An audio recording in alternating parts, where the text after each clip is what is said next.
ചില ദൃശ്യങ്ങൾ ഇന്നത്തെ എപ്പിസോഡിൽ ഉൾപ്പെട്ടിട്ടുണ്ട്. ഈ കഥ ദയവായി കുട്ടികളെ കാണിക്കാതിരിക്കുക. ഹൃദയമുറപ്പുള്ള ഭയരഹിതരായവർക്ക് വേണ്ടി മാത്രം ഇതാ ഒരു എപ്പിസോഡ്.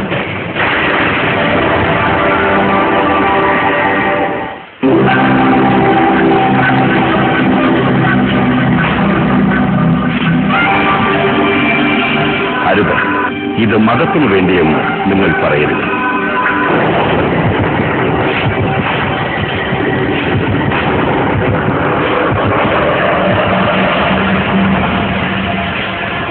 സ്വന്തം ശരീരത്തെ കീറി മുറിച്ച് വിശ്വാസത്തിന്റെ ദൃഢത കാണിക്കാൻ ഇസ്ലാം മതം എന്നാണ് നിങ്ങളെ പഠിപ്പിച്ചത്. ഭക്തിയുടെ തീവ്രതയിൽ ആത്മീയ നിർവൃത്തിക്കായി സ്വന്തം ശരീരങ്ങളെ കീറി മുറിച്ചവർ വിമർശിക്കപ്പെടുകയാണ്.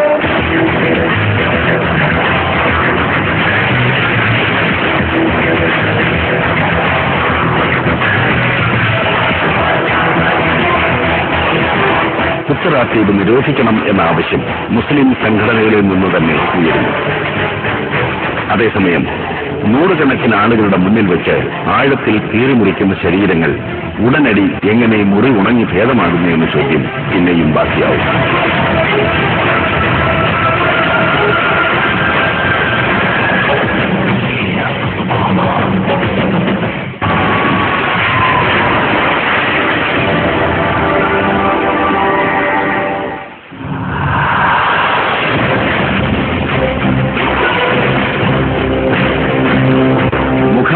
തുളഞ്ഞു കയറിയ സൂചികൾ,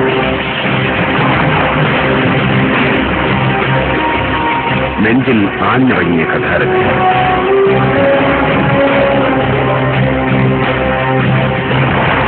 തലയിൽ ചുറ്റിക കൊണ്ട് അടിച്ചു കയറ്റിയ മുനയുള്ള ആയുധങ്ങൾ,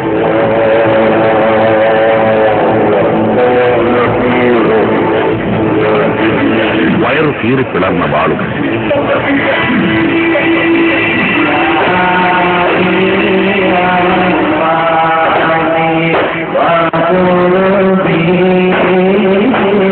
ദഫിന്റെ താളത്തിൽ തക്ബീറിന്റെ മേളത്തിൽ ഉറഞ്ഞാടിയ കുറെ മനുഷ്യർ, അക്രമോത്സുകമായ ആത്മീയതയുടെ നേർക്കാഴ്ച.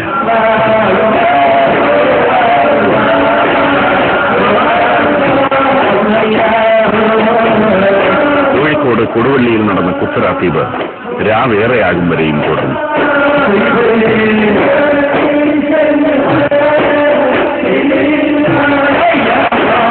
ആ കാഴ്ച കണ്ടുനിൽക്കാനാകാതെ ഞങ്ങൾ പലപ്പോഴും കണ്ടുമുട്ടി. ചിലപ്പോഴൊക്കെ ഇറങ്ങി ഓടി. പക്ഷേ നടന്നതൊക്കെയും ക്യാമറ പറഞ്ഞു. മൂർച്ചയുള്ള വാളുകൾ വയറ്റിലേക്ക് കുത്തിയിറക്കി വലിക്കുന്ന മനുഷ്യൻ.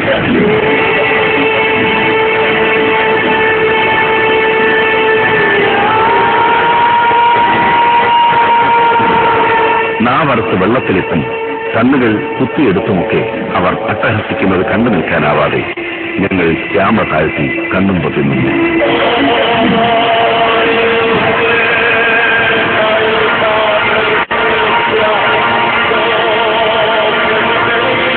പക്ഷേ സ്വന്തം ശരീരത്തിന്മേൽ ഇത്രയും പീഡനങ്ങൾ നൽകിയവർ തങ്ങൾ വേദന അറിയുന്നതേയില്ലെന്ന് പറയും.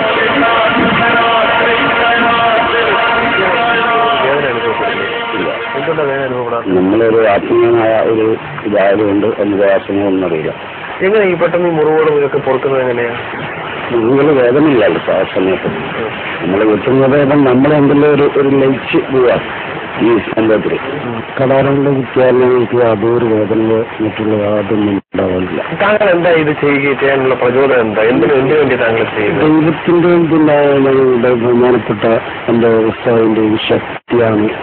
അതിന്റെ അനുഗ്രഹം, അവരെ അനുഗ്രഹമാണ് ഞങ്ങൾ ചെയ്യുന്നത്.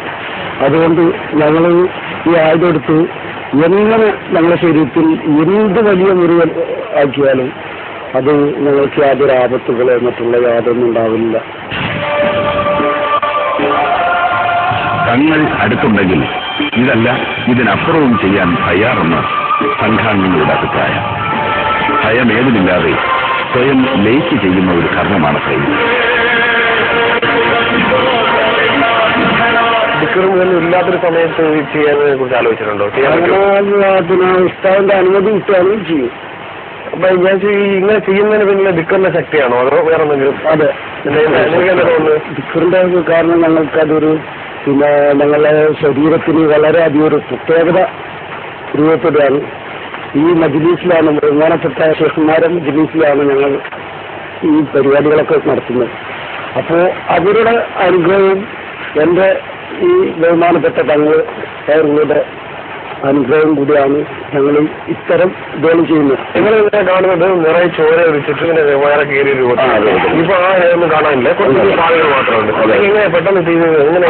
ഇതാണ് ഈ ഇഫാജിന്റെ ഈ കറാമത്തെന്ന് പറയുന്നതാണ്. ഇത് ആത്മീയത മനസ്സിലാക്കുന്ന ആളുകൾക്കാണ് ഇത് അനുഭവിച്ചറിയാൻ പറ്റും. എല്ലാവരും ആളുകൾക്ക് ഇത് അനുഭവിച്ചറിയാൻ. സാധാരണക്കാരന് ചെയ്യാൻ പറ്റുന്നതുകൊണ്ടോ? സാധാരണക്കാരില്ല.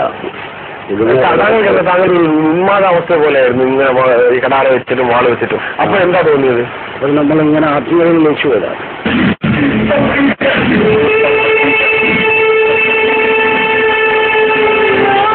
ഞങ്ങളെ ഞെട്ടിച്ച ഈ കാഴ്ച ഇവരുടെ വീട്ടുകാർ കണ്ടാൽ എന്തായിരിക്കും പ്രതികരണം?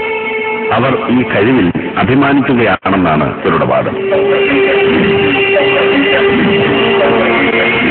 വീട്ടുകാർ അവർക്ക് കാരണം ഇത് വലിയൊരു അനുഗ്രഹമായിട്ടാണ് അവർ അതിനെ ചിത്രീകരിക്കാറ്. താങ്കൾ പുറത്തു പോകുമ്പോൾ ആളുകൾ ഇതിന്റെ പേരിൽ ഇങ്ങനെ പറയാറുണ്ടോ? അന്ന് ഇങ്ങനെ പലവരും നല്ല കേസുകൾ പല സ്ഥലങ്ങളിലും കാണുന്നുണ്ട്. അല്ല, ഈ ദിക്കറിന്റെ ഈ വേദി ഇങ്ങനെ നിൽക്കുമ്പോൾ നിങ്ങൾ ഇങ്ങനെയൊക്കെയാണ് ചെയ്യുന്നത് നിങ്ങളുടെ ഉള്ളിൽ ബോധമുണ്ടോ? അതോ വേറെ എന്തെങ്കിലും ഒരു? അല്ല, ഞങ്ങൾക്ക് പ്രത്യേക ഒരു ഹാല് വരികയാണ്, പ്രത്യേക ഒരു ആവേശം വരികയാണ് ഇതിന്. ശരീരത്തിൽ എത്ര ആഴത്തിൽ മുറിവുണ്ടായാലും കുഞ്ഞിത്തങ്ങൾ ഒന്ന് തൊട്ടാൽ അത് ഭേദമാകുമെന്ന് ഇവർ വിശ്വസിക്കുന്നു. ബഹുമാനപ്പെട്ട തങ്ങള് ഞങ്ങളുടെ ശരീരത്തിൽ ആ മുറിവുകളൊന്ന് കൈവച്ച് കഴിഞ്ഞാൽ ഉടനെ ആ മുറി കൂടലാണ്. ഇനി എത്ര വലിയ ചോര വരുന്നോ, എത്ര വലിയ മുറിയായാലും ശരി, അതപ്പോഴത്തെ മുറി കൂടും. തനിക്ക് ഇത്തരം കറാമത്തുകൾ ഉണ്ടെന്ന് സമ്മതിച്ച തങ്ങൾ പ്രവാചക കുടുംബത്തിൽ ജനിച്ചതിന്റെ ആനുകൂല്യമാണ് ഇതെന്നും പറയുന്നു.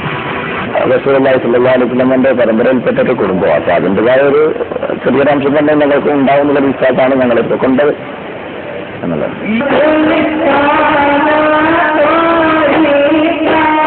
അതേസമയം കുത്തറാത്തീബ് ഒരു അനാചാരമാണെന്ന് ശക്തമായ ആരോപണം ഉയരുന്നു. കാലങ്ങൾക്ക് മുമ്പ് തുടച്ചു നീക്കപ്പെട്ട ഒരു വിപത്ത് ഇന്ന് ചുരുക്കം ചില പ്രദേശങ്ങളിൽ നിലനിൽക്കുന്നതിന്റെ ഉദാഹരണമായി ഇത് ചൂണ്ടിക്കാണിക്കപ്പെടുന്നു. എനിക്ക് വളരെ അത്ഭുതം തോന്നി ഇന്നും സമൂഹം നിലയുണ്ടോ. കാരണം ഞങ്ങൾ ഈ രംഗത്ത് വളരെ ദശാബ്ദങ്ങളായി വളരെ ശക്തമായി ഇത്തരം ആചാരങ്ങളെ എതിർക്കുന്നവരും അതിനെതിരെ ബോധവൽക്കരണം നടത്തുന്നവരുമാണ്. സമൂഹത്തിലെ മഹാഭൂരിപക്ഷവും ഈ ആശയം ഉൾക്കൊണ്ട് നല്ല അത് ഒരു വിഭാഗീയതൊന്നുമില്ല, എല്ലാവരും അതിനെ എതിർക്കുന്ന. അത് ഇങ്ങനെ നടക്കുന്നത് കേട്ടത് എനിക്ക് അത്ഭുതമാണ്. ഞാൻ അവിടെ നിന്നോട് ചോദിച്ചത് ഇവിടെ നടക്കും, നിങ്ങൾ ഇവിടെ കണ്ടു എന്നൊക്കെ ഞാൻ ചോദിക്കാനുള്ള കാരണമാണ് ഇങ്ങനെയുള്ളൊരു പരസ്യമായിട്ട് ഇങ്ങനെ നടക്കുന്നതായിട്ട് എനിക്ക് അറിഞ്ഞുകൂടാ.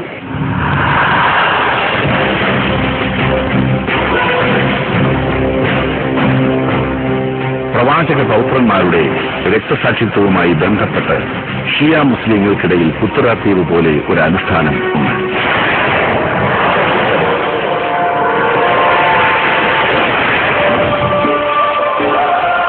എന്നാൽ സുന്നി മുസ്ലിങ്ങളുള്ള കേരളത്തിൽ ഇതെങ്ങനെ വന്നു എന്നതും അതിശയകരം. ഹുസൈൻ എന്ന് പറയുന്ന ഈ പ്രവാചകന്റെ പേരക്കുട്ടി, അലിയുടെ മകൻ പ്രവാചകന്റെ പേരക്കുട്ടിയെ യുദ്ധത്തിൽ കൊല്ലുന്നുണ്ട്. കൊന്നിന്റെ തല വെട്ടിയെടുത്ത് കൊണ്ടുപോകുന്നത് ഒരു മുഹറം ദിനത്തിലാണ്. ആ മുഹറം ആ സംഭവത്തോടനുബന്ധിച്ചിട്ടാണ് ആ ഒരു രക്തസാക്ഷിത്വത്തിന്റെ ഒരു ഓർമ്മ പുതുക്കാനായിട്ടാണ് ഈ ഷിയ വിഭാഗക്കാർ സ്വന്തം ശരീരത്തിൽ കുത്തിമുറിവേൽപ്പിച്ചുകൊണ്ട് ചോര ഒലിപ്പിച്ചുകൊണ്ട് ഈ ഘോഷയാത്ര നടന്നത്. മുഹറം ഘോഷയാത്ര എന്നത് ഇന്ന് ഇപ്പോൾ വടക്കേ ഇന്ത്യയിലെ പല ഭാഗങ്ങളിലും പിന്നെ ഈ ഇറാൻ, ഇറാഖ് പോലെയുള്ള രാജ്യങ്ങളിലും ഒക്കെ ഈ സന്ദർഭങ്ങളിൽ ഇതുപോലെയുള്ള ചോര ഒലിപ്പിച്ചുകൊണ്ടുള്ള ഒരു പ്രകടനം അവർ അലമുറയിട്ട് കരയെ നടത്തുന്നത്. ഷിയ മുസ്ലിങ്ങൾ ചെയ്യുന്ന രൂപത്തിൽ അത് ഇതൊരു താരതമ്യപ്പെടുത്താൻ പറ്റില്ല.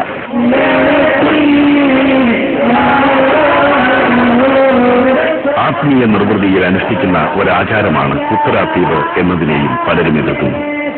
ഇസ്ലാം മതവുമായി ഇതിന് യാതൊരു തരത്തിലുള്ള ബന്ധവുമില്ലെന്നാണ് എതിർക്കുന്നവരുടെ വാദം. എന്തായാലും ഒരു പീഡനത്തിന്റെ അനുഭവങ്ങളാണ് പറയാനുള്ളത്.